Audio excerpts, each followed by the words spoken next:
Good morning, everybody. It's great to see you all here. I'm really happy to be here at the Emerge Conference. Thank you to the organizers for inviting me, and to all of you for being here to do this really critically important work. In preparing for this event today, I found myself reflecting on the evolution of the concept of financial health. And all of you know, what began as a push for expanding financial access has evolved over the decades, thanks to advances in research, technology, and the efforts of all of you here at today's conference, to a focus on delivering better financial health outcomes for American families. Financial health begins with access, but it doesn't end there. Products and services that are geared to meet the needs of consumers lead to tangible positive financial outcomes for them. The continued evolution of financial health measures can help to meet that objective. Technological advances in artificial intelligence have made it easier and cheaper to gather, analyze, and deploy financial data at scale. If properly used, financial health metrics can help people better manage their finances, and in doing so, better achieve their financial goals, such as savings for an emergency, buying a home, paying for their children's education, and investing for retirement. Ultimately, financial health measures hold the promise of increasing the resilience of individuals and families, leading to stronger communities and a stronger and more vibrant economy. Today, approximately 96% of American adults have a bank account, up from 92% 15 years ago. This progress is the result of sustained, coordinated efforts from the private and public sectors. The Bank On initiative, which promotes access to basic banking services for unbanked and underbanked families and small businesses, is a great example of how public-private partnerships can make a measurable difference. While access is necessary, we have learned that it is not sufficient. Indeed, we need only look at the difference between the approximately 96% of American adults who own a bank account and the roughly 31% of Americans who report feeling financially healthy, according to the Financial Health Network's annual Pulse survey. Why this gap? Well, we should acknowledge that there are many critical factors outside of financial services that affect financial health, such as income and wealth, job security, and the like. And we also can recognize that financial access alone does not guarantee outcomes. Some accounts come with costs and risks that outweigh their benefits for lower income consumers. In some cases, alternative financial services may be less expensive than what banks offer for certain types of transactions, or might meet a need unserved by banks' core offerings. In other cases, behavioral biases and market dynamics may lead consumers astray. Simply having a bank account does not mean a consumer's financial needs are being served effectively. That is why measurement of financial health outcomes matters. It helps us understand not just whether people have access, but whether that access is delivering real value. A focus on impact and outcomes represents, I believe, a step forward for financial inclusion. Financial institutions are increasingly measuring customer financial health using new data sources, including transaction account data, which allows them to look past simply providing access towards developing products and services that focus on the outcome of measurable improvements in financial health. Several innovations seem to be driving this. Better use of customer data, such as cash flow, analysis aided by artificial intelligence, and insights provided by behavioral science. Let me take a step back for a moment and say more about how measuring financial health has evolved and where it stands today. The Federal Reserve made an early contribution to measuring financial health when it revived early household surveys from the 1960s and began sponsoring the triennial Survey of Consumer Finances in 1983. The SCF remains the most comprehensive picture of how families earn, spend, save, and manage their personal finances. As such, the main objective is collecting detailed balance sheet information across many asset and debt categories to create a complete picture of the wealth distribution across all types of American families. While the SCF includes attitudinal questions about the economy and each family's economic situation, the primary focus is on quantitative measures of economic well-being. In an effort to collect more qualitative measures of economic well-being, the Fed launched the Survey of Household Economics and Decision-Making, known as the SHED, in 2013.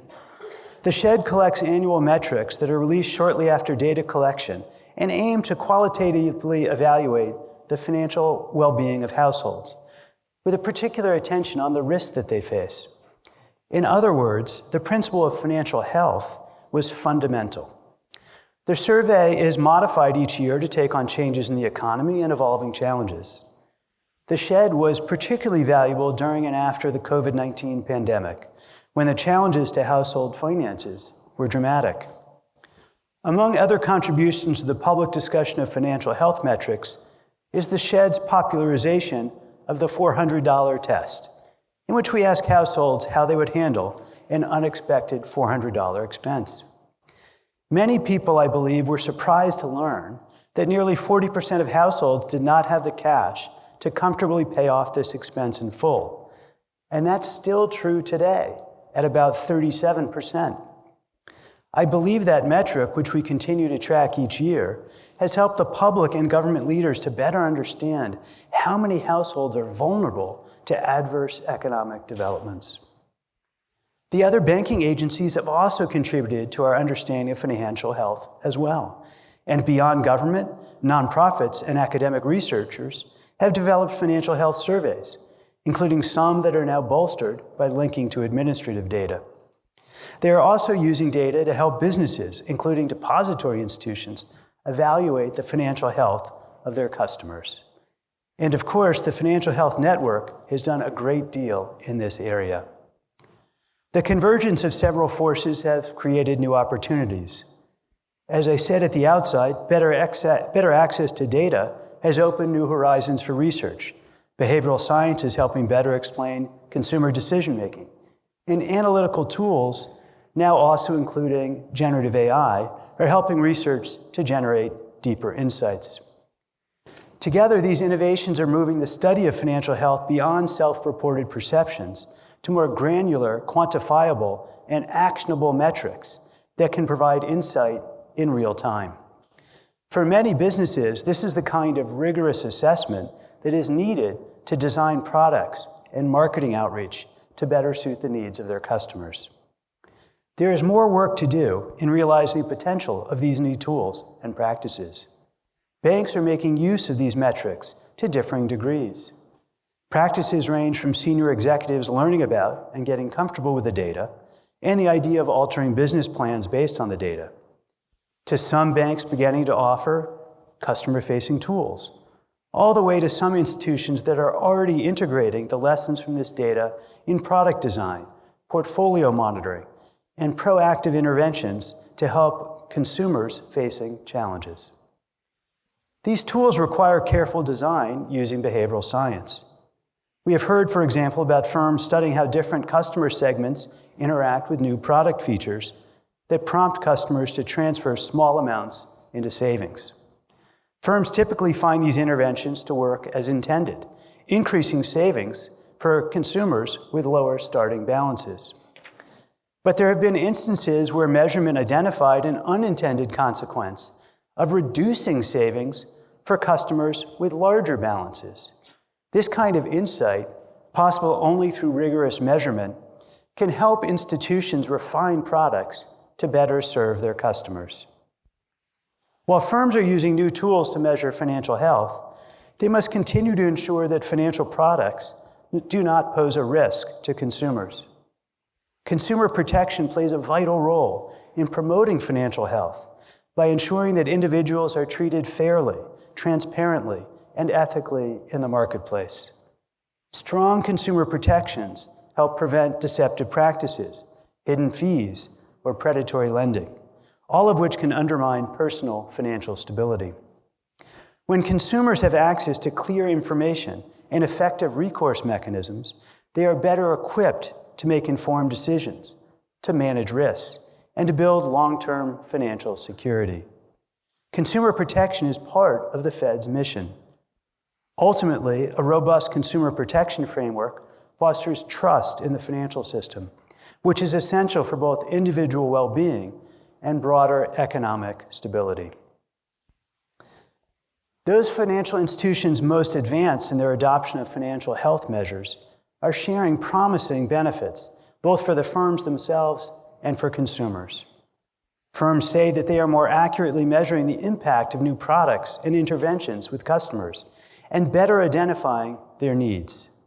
We are hearing, for example, that institutions offering short-term small dollar loans to customers can use financial health metrics to track increased savings buffers, reduced overdraft, and positive trends in credit scores. This illustrates a crucial benefit.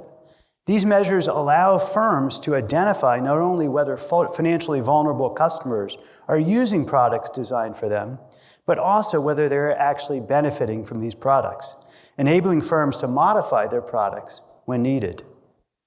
These measures are also powering consumer-facing tools, such as alerts that give customers time to respond before they face overdrafts or other problems. Firms indicate that financial health-oriented innovations are popular with consumers and can potentially increase revenue, reduce costs, and increase profitability of these services, which is crucial because these services will only be offered by the private sector if they can be offered profitably. Now, some early evidence suggests that the business case may be stronger than many realize. A case study realized at this conference last year included data indicating that financially healthy customers might cost less to serve. They used customer service centers less frequently and fell delinquent on loans at lower rates. This kind of operational efficiency, combined with increased deposits and usage of other services, suggests that helping customers achieve financial health need not just be good for those consumers. It can also be good for the bottom line. And that alignment of incentives is crucial for sustainable market adaptation. As I've said previously, technological advances, including AI, have been central to the acceleration recently in measuring financial health. It seems to me that businesses using AI have the potential to help support financial health. Better understanding of customers' behavior can lead to offering targeted financial advice and identifying vulnerable consumers before they fall into a crisis. AI can also help businesses provide services that are targeted to what consumers really need, potentially at lower cost as well. There are still some challenges that we need to surmount before financial health metrics can realize their full potential at scale. For example, identifying the most promising variables and reliably measuring them in a scalable, timely, and cost-effective manner will be key to moving this work forward. Developing measurement standards will also be crucial to advancing our understanding and deepening collaboration across key stakeholders. A second challenge is the tension between data access and privacy. Consumers need greater awareness and greater control of what exact information of theirs is being shared, with whom, for how long, and for what purpose. Trust has always been essential to the financial services sector, and new technologies require even more care. A third challenge is the need to maintain methodological rigor, which is essential if businesses are to trust this data. By this, I mean using consistent, transparent, and evidence-based methods for collecting, analyzing, and interpreting financial data, so the resulting assessments are reliable and comparable over time.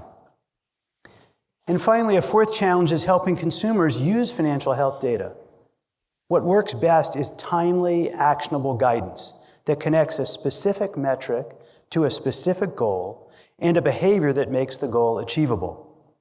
For example, soon before applying for a loan, showing how a small change in utilization can affect a credit score, translating a savings balance target into understandable metrics such as months of expenses covered, or visualizing the consequences of renting versus buying a home.